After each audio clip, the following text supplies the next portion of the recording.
My name is Lily Sullivan, and I'm 32 years old. For 15 years, my wealthy parents treated me like their personal servant while my younger sister Sarah lived like royalty. Every holiday, every family gathering, I was in the kitchen while she entertained guests. But last Christmas Eve, when my mother demanded I cook for 25 of Sarah's VIP friends with just 24 hours' notice, something inside me finally snapped. What happened next didn't just change our family dynamic. It exposed a secret that left everyone, including a Fortune 500 CEO, completely speechless. Before I tell you how I went from being the family maid to having my parents beg for my forgiveness, please take a moment to like and subscribe, but only if you genuinely enjoy stories about justice being served. I'd love to know where you're watching from and what time it is there. Drop a comment below. I read every single one. Now let me take you back to that December evening when everything changed. I was in my Manhattan apartment, carefully folding clothes into my suitcase, when my phone rang. The caller ID showed Mom, and I already knew this wouldn't be a pleasant conversation. In our Connecticut family home, Christmas decorations sparkled on every surface. I knew because I'd been the one hanging them every year since I was 17. Lily, cancel whatever silly plans you have for tomorrow, my mother Margaret said without even a hello. Her voice had that familiar commanding tone that brooked no argument. I continued folding my business blazer. What's happening tomorrow? Sarah's hosting her networking group for Christmas Eve dinner. Very important people, Lily. 25 guests, including executives from Pinnacle Corporation. She paused, and I could practically hear her smirk through the phone. You'll need to arrive by noon to start cooking. 7 main courses, 10 sides. The menu's already planned. My fingers tightened on my phone. Sarah's networking group. Of course. My younger sister worked in PR and never missed an opportunity to remind everyone how connected she was. Mom, your sister's making important connections that benefit this family. You should be grateful to help. Her words cut like they always did. It's not like you have anything else going on. I glanced at my laptop, where an email from Victoria Chen, CEO of Pinnacle Hospitality, glowed on the screen. If only my mother knew. Use the good china, she continued. These aren't your usual crowd, Lily. These are people who matter. People who matter. Unlike me, apparently. I'll text you the menu, she said. Don't embarrass us. The line went dead. I looked down at my plane ticket to Florida, departure time 8 p.m. tomorrow. My hand wasn't even shaking anymore. After 15 years of this, I'd finally learned the difference between their emergency and my priority. I sat on my bed, memories flooding back like a bitter tide. 15 years of being invisible, except when they needed something. Every Thanksgiving since I was 17, Lily will handle the cooking while Sarah entertains our guests. Every Christmas. Lily's between jobs again, but at least she's useful in the kitchen. Every family gathering where Sarah was introduced as our successful daughter in public relations, while I was simply, Lily's here too, she's helping out. The last family party had been the worst. Sarah's engagement celebration, 200 guests at the country club. I'd spent 14 hours preparing appetizers while Sarah held court in a $3,000 dress our parents bought her. When one of the guests asked what I did for work, my mother had actually laughed. Lily doesn't have Sarah's social skills, but she cooks well. I stood up and walked to my closet, pulling out my second suitcase. Inside, carefully protected in a leather folder, was the contract that would change everything. My company's name, Stellar Events, was embossed in gold at the top. I'd deliberately chosen a name that didn't include Sullivan. For 5 years, I'd built my empire in silence. 50 employees across 3 locations, a client list that included luxury resorts and Fortune 500 companies. And tomorrow, while my family expected me to slave over their stove, I had a meeting that would secure a $2 million contract. My phone buzzed. Sarah's text. Mom says you're cooking tomorrow. Don't screw it up. Important people will be there. I looked at my plane ticket again. Flight 447 to Fort Lauderdale, departing at 8 p.m. Not this time, I whispered to the empty room. For once, they'd have to figure it out themselves. I had a plane to catch. The irony wasn't lost on me as I continued packing. Two clear signs had shown me exactly where I stood in this family, and I'd ignored them for too long. The first sign was how they introduced me. At last month's country club dinner, my father had literally told his golf buddy, "Sarah's our success story. Lily's between opportunities." Between opportunities. I'd closed a $500,000 contract that very morning, but to them, I was perpetually unemployed, perpetually failing. They never asked about my work, never wondered how I afforded my Manhattan apartment or my new car.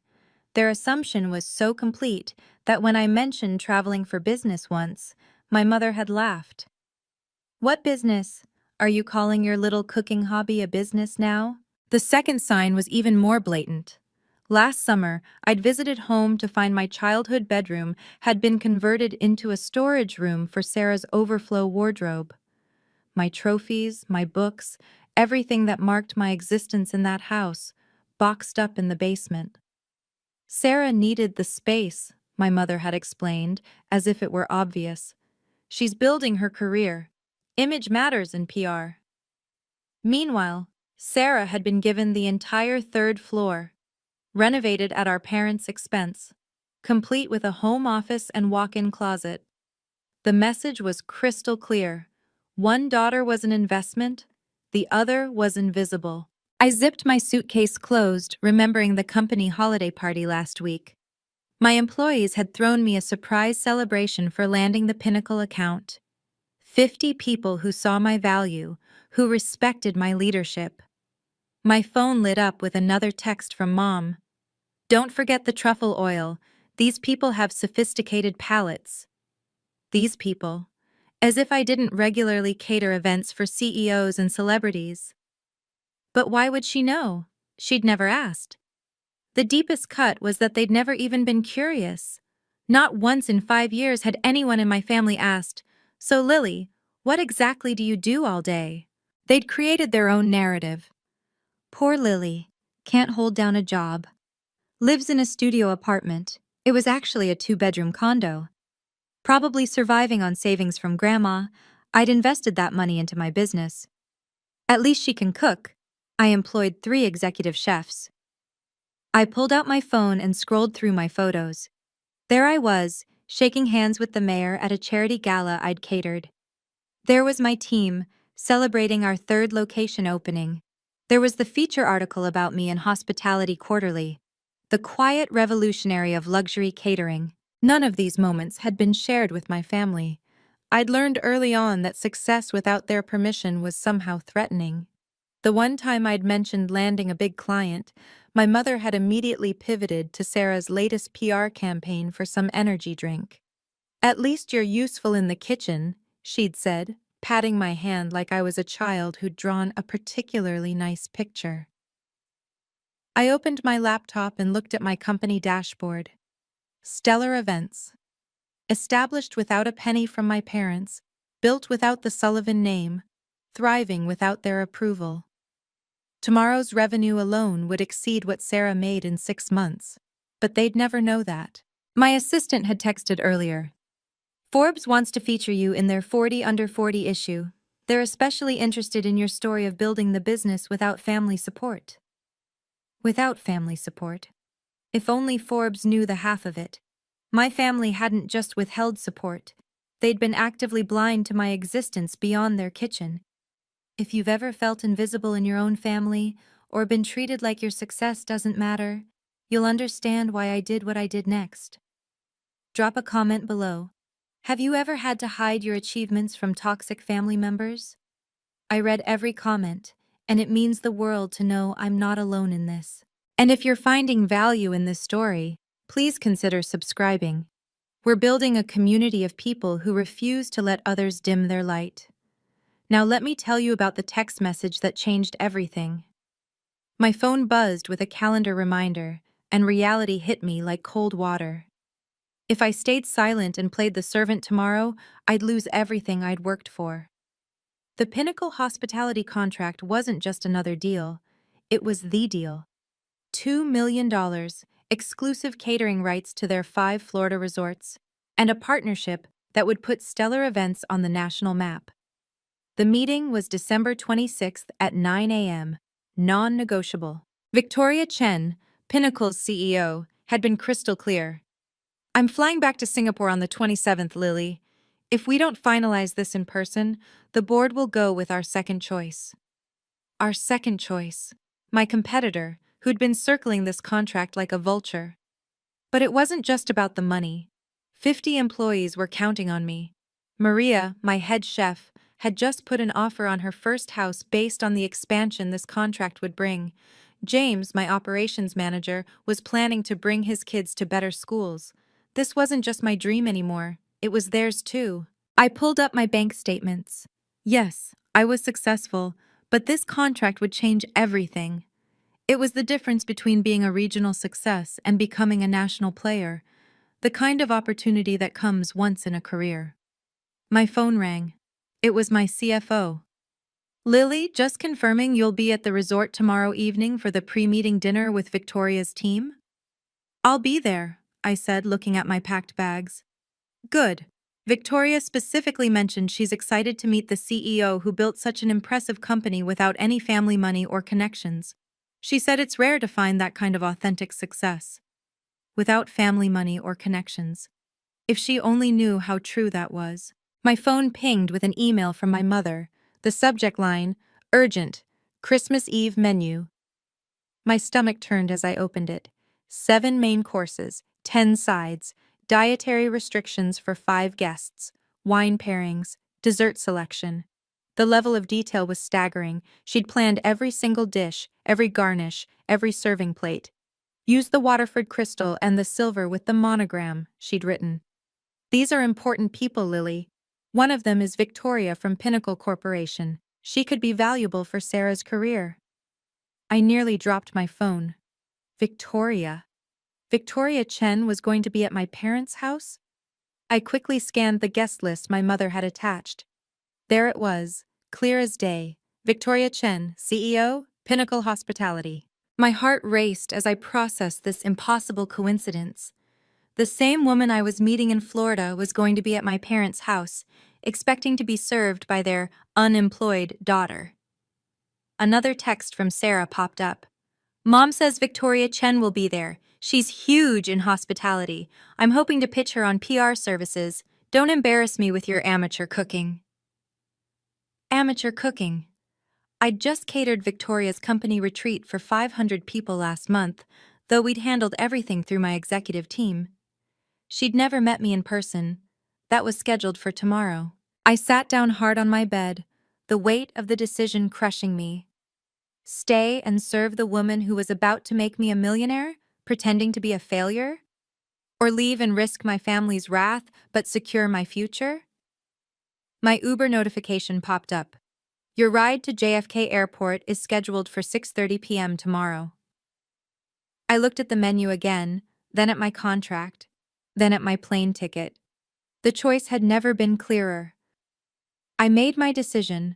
I picked up my phone and dialed my mother's number. She answered on the first ring. Finally, I was starting to worry you weren't taking this seriously. Mom, I can't do it.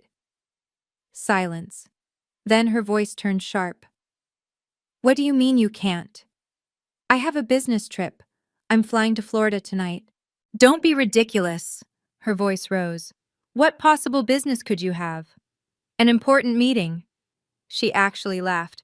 Lily, stop being selfish. Your sister needs this. Sarah has a full catering team she could hire. With what money? Do you know how expensive that is? I bit my tongue. The irony of her asking me about catering costs while talking to someone who owned a catering company was almost too much. Family comes first, she snapped. Or are you too selfish to understand that? I understand perfectly. Family comes first when you need something from me. How dare you? When's the last time you asked about my life, Mom? We know about your life. You're between jobs, living in that tiny apartment. I'm a CEO. Another laugh, this one cruel. A CEO of what? Your imaginary company? It's not imaginary. I have 50 employees. Lily, enough with the fantasies. Sarah needs this. You owe us. I owe you? We raised you, fed you, kept you in our home, while treating me like hired help. You're being dramatic. What else do you have to do? Sit in your apartment alone on Christmas? I looked at my business class ticket. I have a flight at 8 p.m. Cancel it. No. If you leave, don't bother coming back. The threat hung between us, the same one she'd used so many times before. Usually it worked. Usually I caved. Then I guess this is goodbye, I said quietly. You can't be serious. I'm done being the family servant, Mom. I'm done being invisible until you need something. You ungrateful. I hung up. My hands were shaking, but for the first time in 15 years, it wasn't from fear or anger. It was from freedom. My phone immediately exploded with texts from Sarah. What did you just do? Mom's having a meltdown. Stop being so dramatic and get over here. I turned off my phone and continued packing. They'd figure it out. They always did when they had to. I turned my phone back on to set one thing straight. It rang immediately. Sarah.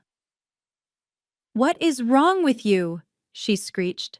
Mom's calling all the relatives saying you've lost your mind. I have a business meeting. On Christmas Eve? Stop lying. I'm not lying. This is about that stupid fight last month, isn't it? When Mom gave me your room? My room was converted to your closet years ago, Sarah. And no, this is about my actual career. What career? You cook sometimes. I own a catering company. Sure you do. Her voice dripped condescension. Look, I'll pay you to cook. How's $200? I almost laughed. My day rate for personal chef services was $5,000, not that she'd ever know. This is non-negotiable, Sarah. I'm not coming. Mom will disown you. That's her choice. You're really going to ruin Christmas? Ruin my networking opportunity? Victoria Chen will be there. Then hire a caterer. On Christmas Eve? Are you insane? No one's available. I walked to my kitchen counter where I'd left a notepad earlier. On it, I'd written 3 catering companies that handled last-minute emergencies, along with their 24-hour hotlines. It was more than they deserved, but I wasn't completely heartless. I left a note on my kitchen counter with some numbers. I'm not driving to Manhattan to get your stupid note. Then Google emergency catering services. You're being selfish. I'm being professional. My business requires me to travel. What business? She screamed. Stop pretending you're something you're not. The Uber notification popped up. Your driver will arrive in 2 hours. I have to go, Sarah. If you do this, you're dead to us. I'm already invisible to you, what's the difference? I hung up and turned off my phone completely. On the kitchen counter, I placed the note with the catering numbers in clear view, just in case they somehow came by. Next to it, I left a copy of my business card, the one that read, Lily Sullivan, CEO, Stellar Events. They wouldn't come. They wouldn't see it. But at least I'd know I tried to help, even as I chose myself for the first time. The plane lifted off from JFK at exactly 8:07 p.m., and I finally exhaled. Below me, Connecticut disappeared into a blur of lights. Somewhere down there, my mother was probably frantically calling every relative, painting me as the ungrateful daughter who abandoned family on Christmas. I pulled out my laptop and opened the Pinnacle contract one more time. There it was, Clause 15.3. CEO presence required for all strategic planning sessions. Victoria had insisted on that clause herself, saying she only worked with founders who were hands-on. My email inbox showed 17 new messages from Victoria's team, all confirming tomorrow's schedule. The pre-meeting dinner at 7 p.m. The formal presentation at 9 a.m. on the 26th. The contract signing immediately after. Pending board approval. I clicked on Victoria's latest email. Looking forward to finally meeting you in person, Lily. I've been following Stellar Events' growth for 2 years. Your reputation precedes you. My reputation. If only she knew that the same woman she was about to partner with was supposed to be serving her dinner at my parents' house right now. A text from my assistant came through the plane's Wi-Fi. Forbes wants to know if they can mention your family background in the article. They're interested in the built from scratch without family support angle. I typed back, tell them the article runs December 27th, correct? Yes, it goes live at midnight on the 26th. Perfect timing. By the time my family realized who I really was, the contract would be signed and the news would be public. I pulled up the draft of the Forbes article they'd sent for approval. The headline read, "From Invisible to Invaluable: How Lily Sullivan Built a Catering Empire Without a Dollar of Family Money." The universe, it seemed, had a sense of humor about timing. The Pinnacle Resort suite took my breath away. Floor-to-ceiling windows overlooked the Atlantic, and a bottle of champagne waited on ice with a handwritten note. "Welcome, Ms. Sullivan. Looking forward to our partnership. Victoria Chen." I set down my bags and checked my phone. 47 missed calls from my mother, 18 from Sarah, even 3 from my usually silent father. I deleted the voicemails without listening. Instead, I opened my email to find something that made me smile. My PR manager had sent the final proof of the Forbes article with a note. "They've moved you to the cover story. It'll be on every newsstand December 27th. The cover. My photo. Professional, confident, nothing like the invisible daughter my family knew, would be on Forbes's cover. The article detailed everything. How I'd started with $5,000 saved from waiting tables, how I'd built the company without investors, how I'd specifically chosen to succeed without trading on my family's connections. Another email caught my eye from Victoria herself. "Lily, I'll be arriving late to tomorrow's dinner, coming straight from a social obligation in Connecticut. Hope that's all right." Connecticut. She was at my parents' house right now, probably wondering where the promised elaborate dinner was. My assistant texted again. "The Forbes reporter wants to know if you'll mention your family's reaction to your success." I thought about it. "Tell them my family will find out when everyone else does, when the magazine hits stands." That's cold, boss. I love it. I walked to the window, watching the waves crash against the shore. In 12 hours, I'd signed the biggest deal of my career. In 36 hours, my face would be on every Forbes magazine in the country. Sometimes the best revenge isn't revenge at all. It's success they never saw coming. While I slept peacefully in my Florida suite, chaos reigned in Connecticut. According to the texts I read the next morning, the disaster had unfolded exactly as expected. By 6 p.m. on Christmas Eve, my mother had realized I wasn't coming. The kitchen remained pristine and empty, the refrigerator stocked with only basic ingredients, and 25 hungry guests were arriving in an hour. Sarah's panicked texts told the story. "Mom's losing it. She's calling every restaurant in a 50-mile radius. Everything's closed. How could you do this to us?" My father had finally texted at 6:45 p.m. "Your mother is having a breakdown. Please reconsider." At 7 p.m. sharp, the guests had started arriving. Investment bankers, PR executives, and most importantly, Victoria Chen, CEO of Pinnacle Hospitality. They came expecting an elaborate home-cooked Christmas Eve dinner, the kind my mother had bragged about for weeks. Sarah's text at 7:23 p.m. "We're ordering pizza. Pizza, Lily. Do you understand what you've done?" At 7:47 p.m. "Mom just told everyone you're unreliable and always have been. She's blaming you for everything." The pizza had arrived at 8:15 p.m., 5 boxes of Papa John's and 3 from Domino's, because one chain couldn't handle the last-minute order. My mother, who'd spent weeks bragging about her daughter's elaborate cooking, had to serve delivery pizza on her Waterford Crystal. Sarah's increasingly frantic texts painted the picture. "Victoria Chen looks disgusted. People are leaving. Mom told everyone you're mentally unstable." She said you've always been the family disappointment. The last text from Sarah sent at 9:33 p.m. Party's over. Everyone left early. Victoria Chen didn't even stay for dessert. Mom says you're dead to her. I put down my phone and ordered room service breakfast. In 3 hours, I'd be having dinner with Victoria Chen. I wondered if she'd mention the disaster at my parents' house. I wondered if she'd recognize my last name. Most of all, I wondered what my mother's face would look like when she learned the truth. The pre-dinner meeting at Pinnacle Resort was scheduled for 7 p.m. I arrived early, wearing my best suit, ready to close the deal of my lifetime. What I didn't expect was Victoria Chen walking in with a story to tell. "Lily," she greeted me warmly, though she looked tired. "I have to apologize for being late. I just flew in from the most bizarre Christmas Eve party in Connecticut." My heart rate stayed steady. I'd practiced for this moment. "Oh? What happened?" "You won't believe this." She sat down, shaking her head. "I was invited to what was supposed to be an elegant dinner party. The hostess, Margaret Sullivan, actually, same last name as you, funny coincidence, had promised this elaborate meal prepared by her daughter." I nodded, saying nothing. We arrived to find absolute chaos. No food prepared, empty kitchen, and the hostess scrambling to order pizza. Pizza!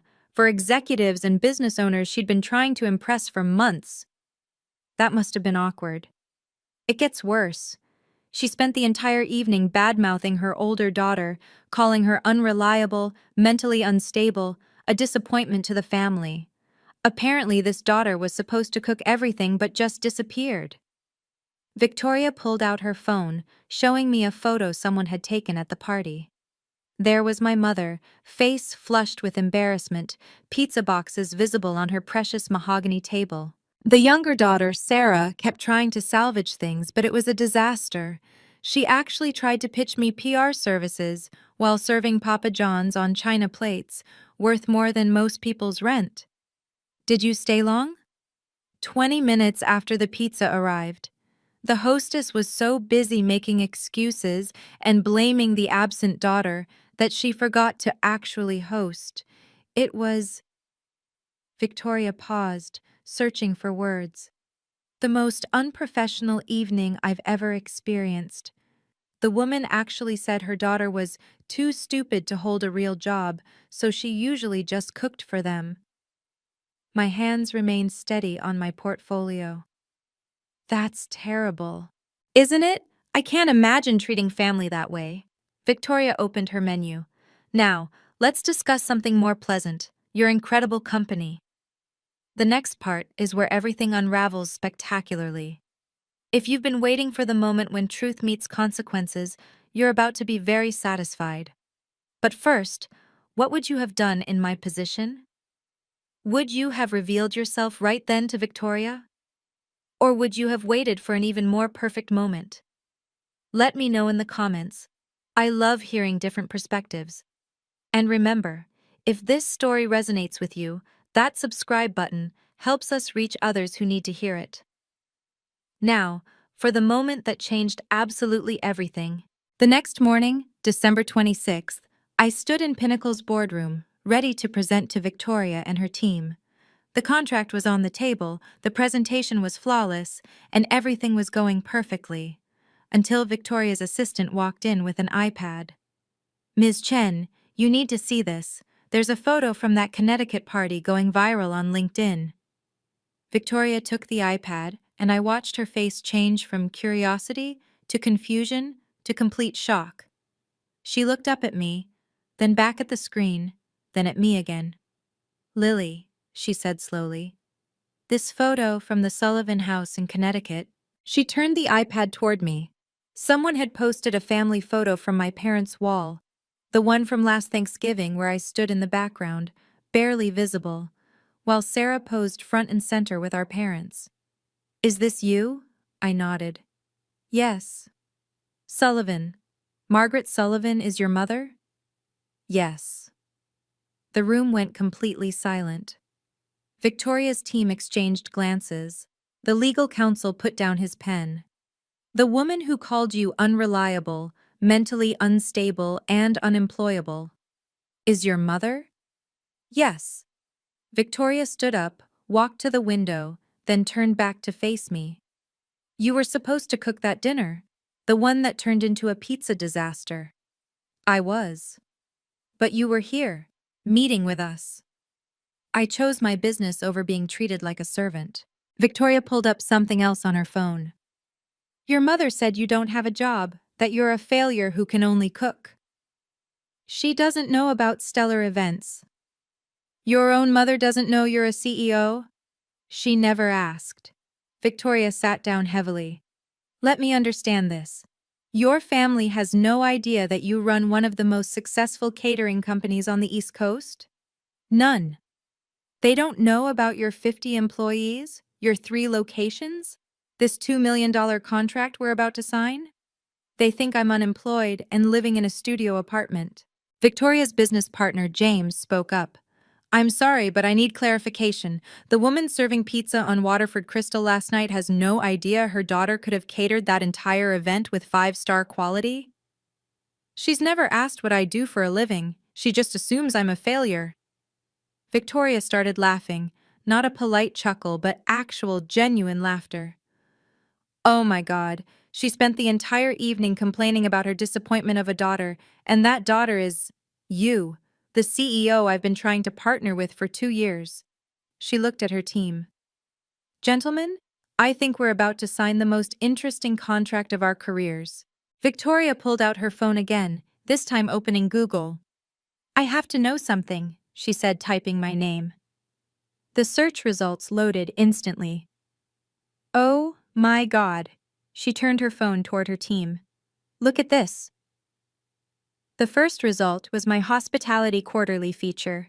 The second was the announcement of my James Beard Award nomination. The third was a Wall Street Journal piece about women entrepreneurs. Your family doesn't know about any of this? Before I could answer, her assistant rushed in again. Ms. Chen, you'll want to see this. Forbes just announced their 40 under 40 cover story for tomorrow. He projected it onto the boardroom screen. There I was, professional headshot front and center, with the headline, From Invisible to Invaluable, How Lily Sullivan Built a Catering Empire Without a Dollar of Family Money. Victoria read the preview aloud. Sullivan, 32, built stellar events from a $5,000 investment into a multi-million-dollar enterprise, deliberately avoiding any family connections or support. I wanted to prove that success doesn't require a famous last name or family money, Sullivan states. She looked at me. This goes live tomorrow? At midnight tonight. Your family still doesn't know? They will when everyone else does. James whistled low. Your mother is going to see her unemployable daughter on the cover of Forbes. Victoria's assistant was now scrolling through the article preview. It says here you have a 6-month waiting list for events. Is that true? 8 months for peak season, Victoria stood up. I need to make a phone call. She stepped out of the room, and we could see her through the glass, talking animatedly on her phone. She returned 5 minutes later with a strange smile. I just called Margaret Sullivan. My stomach dropped. You what? I told her I was very disappointed in last night's event and that I'd be taking my business elsewhere. She begged me to reconsider, said it was all her older daughter's fault. Victoria. Then I told her I'd just signed a $2 million contract with the most talented entrepreneur I know. She asked who? I said, your daughter, Lily Sullivan, CEO of Stellar Events. The room was silent. The sound she made, Victoria continued, was like all the air had been sucked out of her lungs. Then she hung up on me. My phone, which I'd kept on silent, showed 47 missed calls in the last 3 minutes, all from my mother. Victoria extended her hand across the table. Ms. Sullivan, let's sign this contract. I believe we have a partnership to celebrate. As I signed my name on the $2 million contract, my phone lit up with a text from my father. Your mother just fainted. What the hell is Stellar Events? The contract was signed, champagne was poured, and my phone wouldn't stop buzzing. I finally excused myself to check the messages. Mom, Answer your phone now. Sarah. Is this some kind of sick joke? Dad. Your mother is hysterical. Please call. Sarah. Victoria Chen just told everyone you're a CEO? Mom. This is cruel, Lily, pretending to be successful to humiliate us. I walked back into the boardroom where Victoria and her team were still celebrating. My family thinks I'm lying about being a CEO. Victoria's eyes gleamed. Would you like me to send them something? Before I could respond, she was taking a photo of me with the signed contract, the Pinnacle executive team, and the champagne. She typed quickly and hit send. I just posted it on LinkedIn, she said, tagged Stellar Events, Pinnacle Hospitality, and Margaret Sullivan of Connecticut. The post read, thrilled to announce our 2 Meller partnership with Stellar Events and their brilliant CEO, Lily Sullivan. Her company's excellence in luxury catering will elevate Pinnacle's guest experience across all properties. Amazing to work with someone who built their empire from scratch. Within minutes, the post had dozens of likes and comments. Industry leaders I'd worked with for years chimed in with congratulations. Previous clients shared their experiences with Stellar Events. My phone rang. Sarah. I answered on speaker, with Victoria's permission. This can't be real. Sarah's voice was shaking. It's real. You've been a CEO this whole time, 5 years. Why didn't you tell us? You never asked. You all assumed I was a failure and treated me accordingly. Mom's having a breakdown. She's calling all her friends trying to explain. Everyone saw Victoria's post. That's not my problem anymore. How can you be so cold? I looked at Victoria and her team, all successful professionals who'd never once questioned my worth. I'm not cold, Sarah. I'm done. I'm done being invisible until you need a cook. I'm done being the family disappointment. I'm done pretending to be less than I am to make you comfortable. But we're family. Family doesn't treat each other like servants. Call me when you're ready to meet Lily Sullivan, the CEO, not Lily the cook. I hung up. Victoria raised her champagne glass. To boundaries. We all toasted, and for the first time in my life, I felt truly seen. That evening, I finally called my mother back. She answered before the first ring finished. How could you do this to us? She was crying, actually crying. Do what exactly? Humiliate us. Victoria Chen told everyone at the country club about your company. People are calling, asking why we didn't know our own daughter was successful. You never asked about my life, Mom. We asked. We knew you cooked sometimes. You assumed I was a failure. For 5 years you've introduced me as unemployed. You've never once asked about my work, my apartment, my life. You should have told us. I tried. Remember 3 years ago when I mentioned landing a big client? You immediately started talking about Sarah's PR campaign for an energy drink. You literally said, "That's nice, dear, but Sarah's work is really taking off." Silence. I left catering numbers on my counter, I continued calmly. You could have saved the party. We don't have keys to your apartment. You've never asked to visit my apartment. You don't even know where I live. That's not... Mom, I employ 50 people. I have 3 locations. I've been featured in multiple publications. I was nominated for a James Beard Award, and you thought I was unemployed because that was easier than actually seeing me. We're your family. My family needs a servant. My business needs a CEO. I chose my business. This is about spite. No, Mom. This is about self-respect. I've built something amazing, and I did it without any of you. Not your money, not your connections, not even your belief in me. What do you want from us? Nothing anymore. That's the point. For the first time in my life, I need absolutely nothing from you. Lily. The Forbes article comes out at midnight. You might want to prepare yourself. It details exactly how I built my company without family support. You told Forbes about us? I told Forbes my truth. If that embarrasses you, maybe you should think about why. I heard my father's voice in the background. Margaret, maybe we should listen. I'm done listening. My mother snapped at him, then to me. You've destroyed this family. No, Mom. I've finally built my own life. Call me when you're ready to be part of it, as equals, not as master and servant. I hung up gently, feeling lighter than I had in years. The social consequences came swift and brutal, but not for me. Within 48 hours of Victoria's LinkedIn post, my family's carefully curated reputation had crumbled. The country club gossip mill was working overtime, and Sarah's panicked texts told the story. Pinnacle just canceled our PR contract. Victoria Chen said they don't work with people who lack family values. That was a $500,000 annual loss for Sarah's firm. Mom got removed from the charity board. They said it was unrelated, but everyone knows. Dad's golf buddies are asking him how he didn't know his own daughter was a millionaire. The Forbes article had gone viral in our Connecticut social circle. The headline alone, "Built without a dollar of family money," was damning enough. But the quote that really destroyed them was buried in paragraph 3. My family assumed I was unemployed. It was easier to build an empire in silence than to fight their assumptions. My father finally called me directly, something he hadn't done in years. "Lily, I need to say something." I waited. "I knew you were doing something with catering. I saw the business registration years ago when mail got mixed up. But your mother was so certain about who you were supposed to be. I should have spoken up. I'm ashamed." It was the most honest thing he'd said to me in 15 years. "Why didn't you?" I asked. Because it was easier to let her narrative stand than to fight it. "I see now that made me complicit. Your success is remarkable. And we missed it because we weren't looking."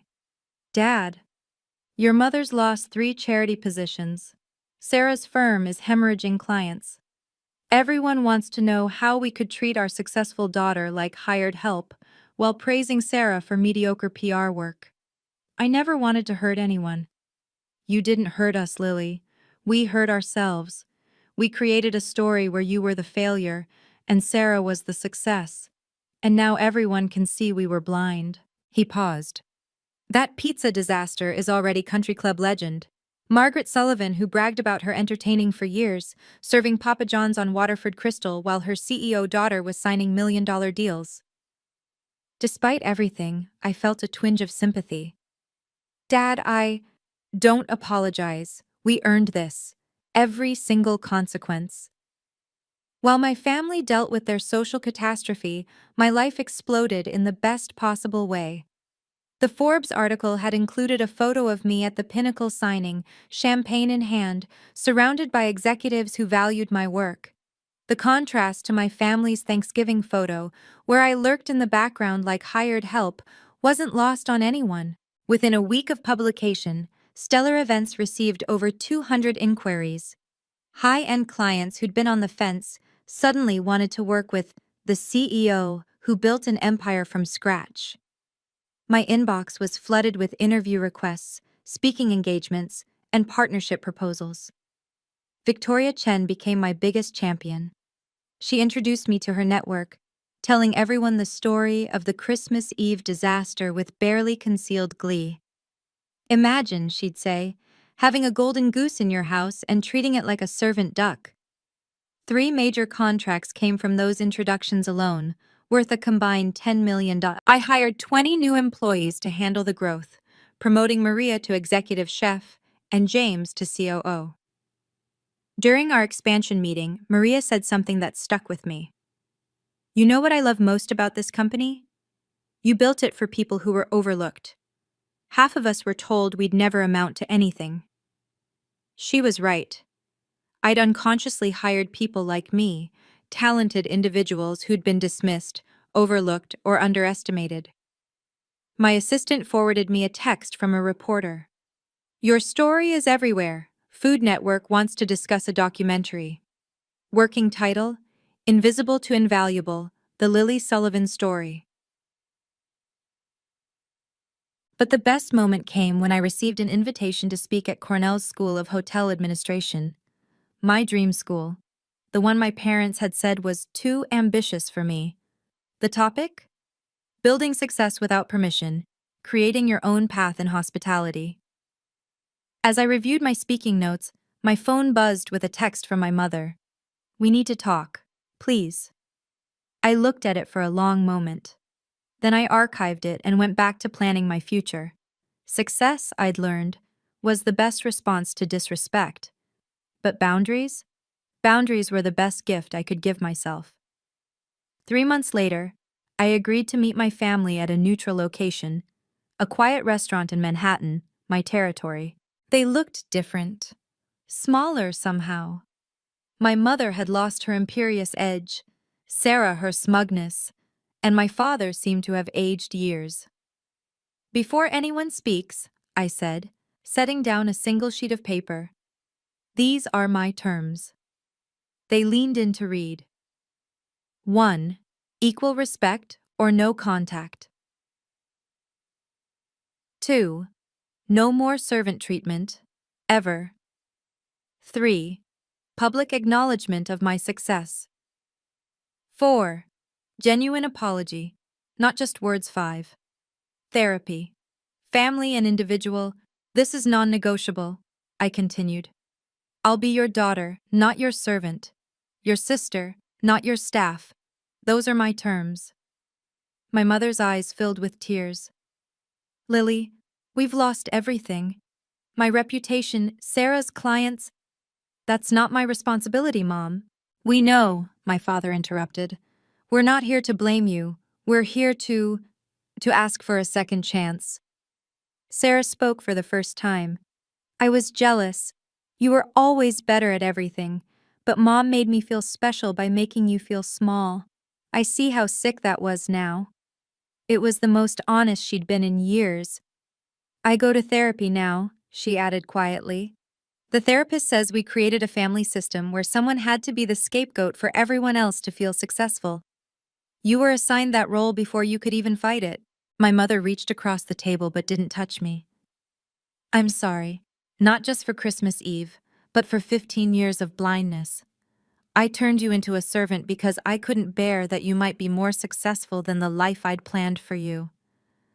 I looked at each of them. I'll consider it, but know this. I'm not coming back to the same family. If we rebuild, it's as equals. They nodded. And Mom? You're paying full price if you ever want Stellar Events to cater anything. For the first time in months, she actually smiled. Fair. 6 months later, I hosted my first family dinner in my actual apartment, the 2-bedroom condo with a view of Central Park that they'd never known existed. My team from Stellar Events catered it because I no longer cooked for family gatherings. That was a boundary I'd never cross again. As my parents and Sarah sat at my dining table, being served by my employees who called me boss, the role reversal wasn't lost on anyone. But this wasn't about revenge. It was about truth. I want to be clear about something, I said, raising my glass of wine. Success doesn't need permission. Self-worth doesn't require validation. And respect? Respect is non-negotiable. My mother nodded. She'd been in therapy for 4 months and had publicly apologized at the country club, admitting she'd been blind to my success. It didn't repair her reputation, but it began to repair our relationship. Sarah's PR firm had pivoted, and she'd asked, professionally, humbly, if Stellar Events might consider her for our PR needs. I'd told her to submit a proposal like everyone else. She did, and it was good. We were considering it. My father had become my unexpected ally, finally finding his voice after years of silence. He now introduced me as my daughter, the CEO, with genuine pride. But the biggest change was in me. I no longer hid my success or dimmed my light to make others comfortable. My company had grown to 100 employees, with locations in 5 cities. The Food Network documentary had aired to critical acclaim. And every single morning, I looked in the mirror and reminded myself, I'm Lily Sullivan, CEO of Stellar Events, not the family servant, never again. Your value doesn't decrease based on someone's inability to see your worth. Remember that. Thank you for joining me on this journey from invisible to invaluable. If my story resonated with you, I'd love to hear about a time when you had to choose yourself over family expectations. Drop a comment below. Your story might be exactly what someone else needs to hear today. If you believe everyone deserves respect regardless of their role, please share this video with someone who needs to hear it. Subscribe for more stories about people who refuse to stay small. Remember, you're not obligated to set yourself on fire to keep others warm. Until next time, this is Lily reminding you to know your worth, and then add tax.